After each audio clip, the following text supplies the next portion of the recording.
What is up, Flick fans? Welcome back to my channel. So, it's been a while since I've done an Oscar video, but anytime the situation calls for it, I want to come back and do this more often. We're going to try to do one every other Sunday, or maybe every Sunday. It's according on what is coming out. But this weekend, it's Doolittle. Now, obviously, we're really here for Bad Boys for Life. That's the more exciting topic, but today I'm going to run down the top 5 at the box office, talk about some other movies that made an impact or are not making an impact, and then I need you guys in the comments down below. Were you surprised with this weekend's box office? How do you think the new releases next week are going to impact them, and are you feeling confident in some of these Oscar films that they're going to get a bump as we get closer to Oscar season? Okay, so let's get into it. Now, before I get into the top 5, I do want to point out a few things outside of that. Weathering with You dropped in 486 theaters this weekend. I actually watched that film and logged it on Letterboxd. I won't be doing a review on this channel, but I really enjoyed it. Almost $2 million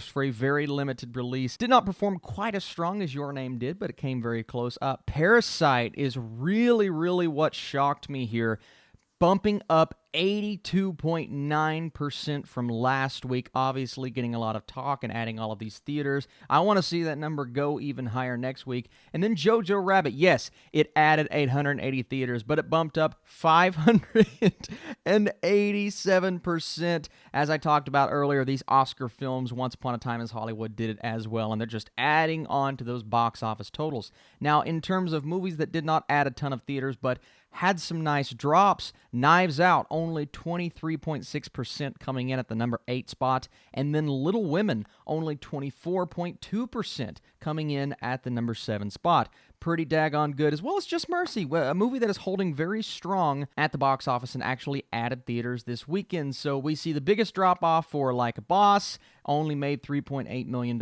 this weekend, and yeah, wasn't a big fan of that film. Okay, so let's get into the top 5 at the box office, and here's my opportunity, since I have not gotten to talk about it yet, to talk about Star Wars. Last week in the 2 spot, this week in the 5 spot. Star Wars dropped more spots than anticipated. It also lost over 1,000 theaters. So if we look at the totals for Star Wars right now, we're sitting at $494 domestically, $534 million internationally, which brings us to a total of $1.028 billion. It did pass $1 billion, which is obviously great. Anytime a film passes $1 billion, it is something to celebrate, whether you like the movie or not. Now, is it going to surpass the other 2 movies in this current trilogy? Definitely not The Force Awakens. Probably not The Last Jedi. It's dropping off more and more, way more than people anticipate. Now, there are a few things going its way. The fact that there isn't a major blockbuster coming out over the next few weekends is really good for it, right? So it could continue to trudge on, but, I mean, the drops, this past weekend, it wasn't as bad at 44%, but you look at the other weekends, 56%, 52.3%. That's not what you want to see out of Star Wars. Granted, it made a ton of money the first weekend, $177 million domestically, so you expect a big drop from the first to the second weekend, but they continue to come, and I just think at this point, it's people are not sick of this trilogy, because this film obviously had its fans, but maybe they're just over Star Wars right now in the movie space, because obviously The Mandalorian is doing great. So Star Wars not performing as well as some people had hoped. At the number 4 spot, though, we have Jumanji: The Next Level. And even though this film lost 581 theaters this last weekend, it still only dropped 31.7%. We're talking a $9.5 million total at the box office this weekend, $273 million domestically for its total, and $438 million internationally. That brings us to $711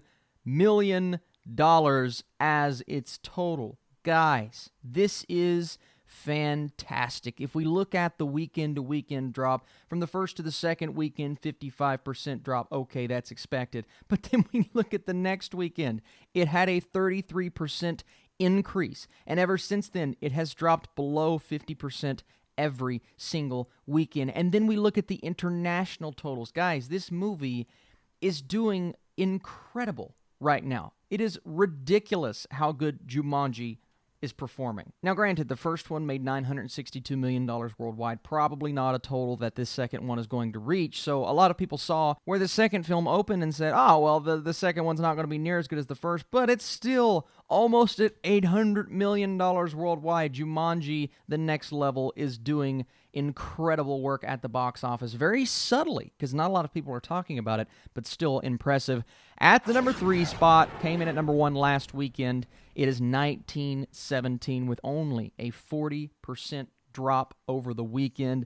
That's pretty good, guys. Now, this is a holiday weekend, so I'll give you the estimated totals for the 4-day weekend a little bit later. But as of this 3-day weekend, it did gain 178 theaters, mostly because of the fact that it's, racking up the awards. And last night, it did win the Producers Guild Award, basically what their best picture is. And I believe 8 out of the last 10 have went on to win the Oscar. So I'm not saying I was right with my prediction, but we'll have to see what happens. 1917 doing gangbusters at the box office, bringing in $22.1 million this weekend to give it a total of $81 million. $143 million worldwide. This is doing fantastic, especially when you consider the budget, which was estimated between $90 to $100 million.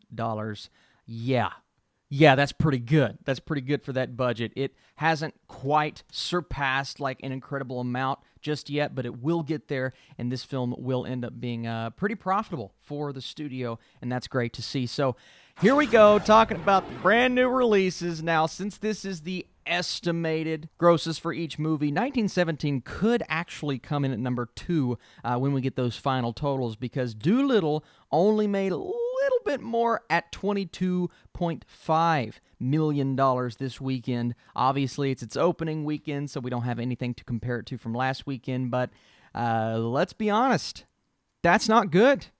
But Austin, it made more than 1917, $20 million. That's pretty good, especially when you look at the Rotten Tomatoes score and how much people hated the film. Well, you also look at how much this movie cost. This film cost $175 million. Now, if we look at this opening at $22 million, and we do the math here, that's not good. Then we look at how much it's expected to make on Monday, bringing it to $30 million plus the $27 million international to bring us to $57 million as its worldwide opening when you have Robert Downey Jr. as the face of your film, a ton of phenomenal voice actors, and a lot of money going into that CGI. I'm not saying that the bad reviews and even the bad cinema score, not a tragic cinema score, but not a good cinema score since they seem to like everything on that website, I don't think that's going to nudge it in a solid direction. I think this film will have a bad drop-off next weekend. It will be a box office failure, the first, not just of the year, but of the decade. Congratulations, man. RDJ, I hope you get it together because it's not going to sink your career, obviously, but maybe call Kevin Feige. I don't know. Next up, number 1, Bad Boys for Life, $59 million.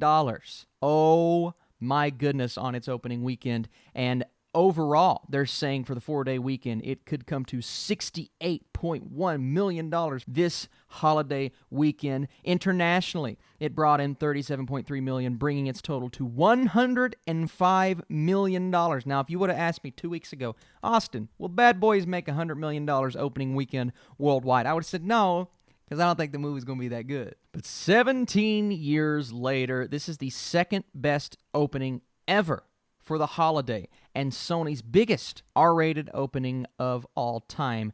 Guys, you factor in Bad Boys 3, Jumanji, The Next Level, Once Upon a Time in Hollywood, Little Women. Man, Sony is having a pretty good last couple of months, and Bad Boys for Life is a surprise, both critically, audience reception, box office-wise. This is a huge win, not just for the studio, not just for these awesome up-and-coming directors, but for Will Smith and Martin Lawrence. This is a huge win for their careers. This is the best work that Will Smith has done in quite a while. It is such a fun action movie. It's currently one of my favorite movies of the year. Sure, I've only watched 12 movies this year, but still, guys, Bad Boys for Life is such an awesome accomplishment. Now, we have a $90 million budget.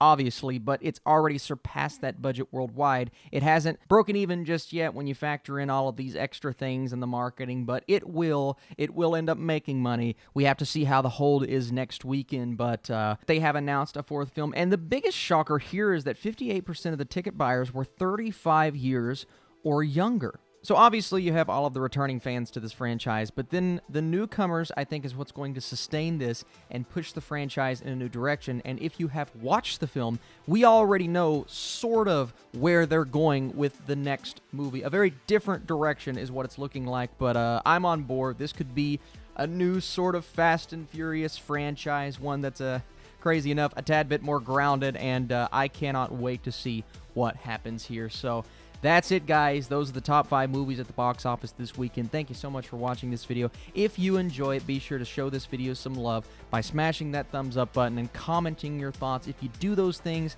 I know that you want to see more, and I'll try to do this as often as I can. You're truly the best. Stay tuned, because tonight, the SAG, the Screen Actors Guild Awards.